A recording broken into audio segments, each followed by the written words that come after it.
Hi guys, and welcome back to the Moval YouTube channel. I'm Alana Lowe's, Moval's moving guru, and I have that name, Moving Guru, because I have moved no less than half a dozen times. I've moved out of home for the very first time. I've moved interstate, I've moved back to the country, I've changed cities, I've moved around here in Brisbane. But I can still remember the very first time that I moved out of home, and I wish that I knew these tips when I moved out. So stay tuned, I've got them for you coming up next. Moving out of home for the very first time and you don't know where to start. Grab a pen, grab a piece of paper, make some notes, because this is going to be your ultimate list. There's going to be things that, you go, oh yeah, I know that, of course I do. But then with other little handy tips that you'll be thinking, oh, why didn't I think of that? Or I didn't think of that. And I'm glad that I know now, because I'm glad I didn't realize that when I moved into my house, I would have been in all sorts of trouble. It can be really daunting moving out of home for the first time. I mean, you have new roommates or housemates to deal with. You have removalists to book in. So these are some of the things that you should do before the moving day. Things like making sure that your utilities are connected, whether it's electricity, gas, water, your Wi-Fi, which is almost most importantly for this generation. Get your Wi-Fi connected. At Moval, we can help you with all of those connections. So it comes as part of your booking your removalist. You can talk to our move specialist, and they will also help connect your electricity and your Wi-Fi to make sure when you move into your new place, unlike I did when I first moved into my house, I ended up working out that I actually hadn't even contacted the electricity provider. I hadn't turned on the electricity. I just kind of assumed that it would be turned on. But we can help you make sure that it's all connected, so when you move into your first home, that the lights will turn on and that you can obviously log in, watch your Netflix, your YouTube, whatever it is you want to watch, because the Wi-Fi is also turned on. Another really important step when you're moving out of home for the first time is getting all your mail redirected, all changed over. And I'm not just talking about just the general things like, your phone bill or, the electricity bill. There's lots of different things. I mean, maybe you've been to university and got to update your university details. Maybe your job, you're changing jobs and you need to wait and you got to get your tax certificate at the end of the year. Thankfully, a lot of the times this stuff is all available online to us, so maybe switch it to online. That way you can be a little bit more sustainable as well. Okay, before I get into all the fun stuff like the decorating of your house, there's some other essentials that you need to have. Make sure you have enough supplies of your cleaning supplies. You have to budget for these things. It's expensive going and buying, mops, buckets, all your cleaning cloths, your cleaning supplies, dishwashing tablets, all of those kind of things. You're starting from scratch. Exciting, but it can cost money. So make sure you budget in getting all those household essential items. Make a nice long list. We have a list online that you can see, a really detailed list.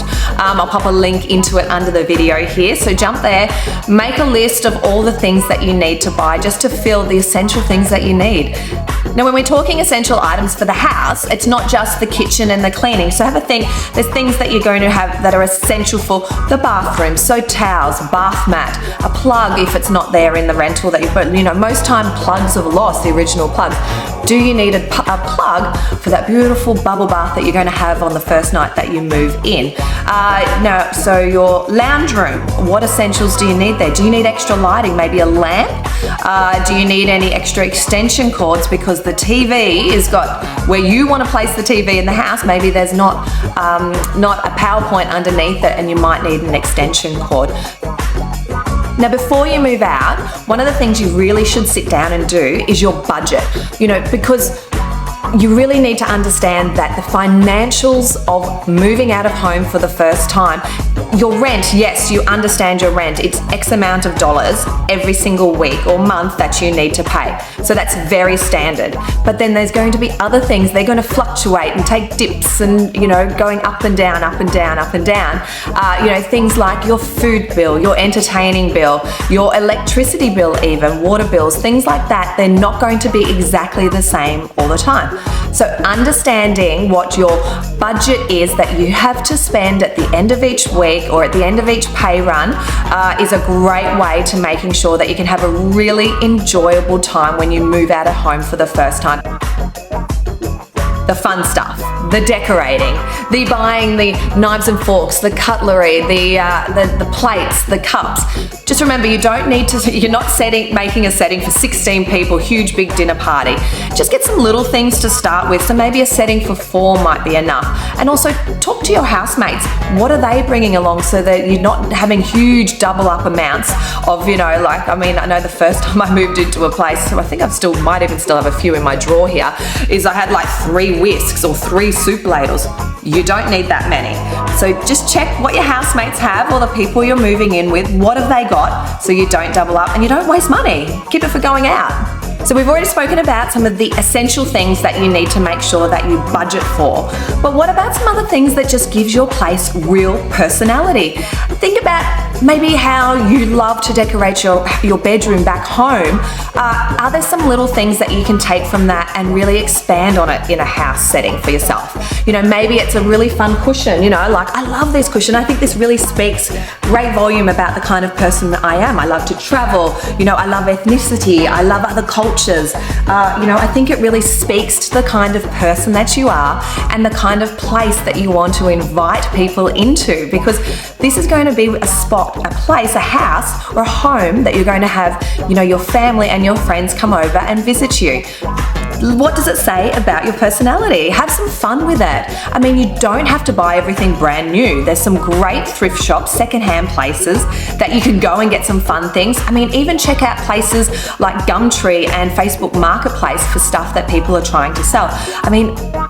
I don't actually think I actually bought anything new until about the 4th or 5th place that I moved into. It was either hand-me-down stuff that people had left over, bits of furniture that I'd gotten hard rubbish, or I'd gone to a second-hand store or an antique store that I'd gone and bought. Really think about the eclectic pieces that you can start to collect now that aren't going to cost you an absolute bomb. Okay, so you're living with roommates for the first time. There can be a few little prickly situations if you don't keep communication really open. Maybe set up a little WhatsApp group or an iMessage group that is going to detail all the things that you guys need to chat about. I've lived with a couple of roommates before where one person was real homebody, was there all the time. Are you going to be happy with this? Communicate that. Maybe they just aren't aware of personal space. The cleaning, the cleanliness that you like. Do you like a really clean space and somebody else doesn't? Communication is absolute key. Now, while it's really tempting at first to hang out with each other 24/7, it's like the honeymoon period that, you're all catching up, going out together, cooking dinners together, sharing toothpaste, not toothbrushes, I hope. You don't always have to hang out together. You can have your separate lives, and that's perfectly fine and acceptable. That's not a problem at all. So just chat about, maybe you're going to have family dinner once a week. That would be a nice way to have sort of a set meal or a set time to catch up together and not feel like you have to hang out with each other all week long. I think one of the real key things is to be really self-aware.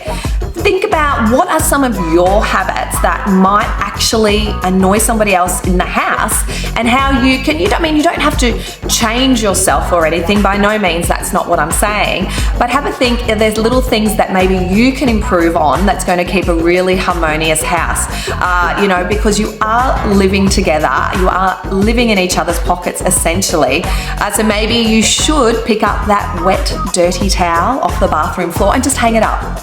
That's all you have to do. Put the toilet seat down. That's all you have to do. It takes no time, no extra time at all, but it will keep your housemates very happy. All the best for moving out of home for the first time. These tips that I have just given you are some of the essential things, the ultimate list that I wish that I had been told when I first moved out of home. So I hope that I am going to make that transition, because it's a huge life event, way more enjoyable for you, with little less stress, and let's just go out and enjoy life and be yourself.